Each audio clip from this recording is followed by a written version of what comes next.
کہ ایک مرتبہ حضور نے فرمائش کی حضرت عبداللہ ابن مسعود سے رضی اللہ تعالی عنہ، مجھے قرآن سناؤ۔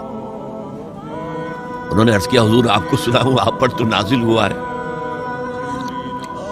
فرمایا ہاں مجھ پر نازل ہوا ہے، لیکن مجھے دوسروں سے سن کر کچھ اور حظ اور کچھ اور کیفیت، کچھ اور لطف حاصل ہوتا۔ انہوں نے سورہ نساء پڑھنی شروع کی۔ اب ظاہر بات ہے کہ جو مجلس نبوی کے آداب ہیں وہ گردن نیچی کیے ہوئے پڑھ رہے ہیں۔ 41ویں آیت پر پہنچ گئے، فَكَيْفَ إِذَا جِئْنَا مِن كُلِّ أُمَّةٍ بِشَهِيدٍ وَجِئْنَا بِكَ عَلَىٰ هَٰؤُلَاءِ شَهِيدًا۔ کیا ہوگا اس دن جب کہ محمد صلی اللہ علیہ وسلم ہم تمام امتوں کے خلاف ایک گواہ کھڑا کریں گے اور آپ کو لائیں گے ان کے خلاف گواہ کے طور پر۔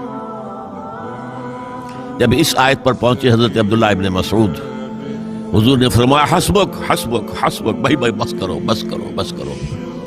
اب انہوں نے جب آنکھیں اٹھا کر دیکھا تو حضور کی آنکھوں سے آنسو بہ رہے تھے۔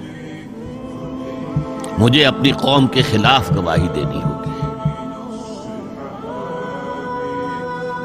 یہ ہے شہادت، شہادت علی الناس۔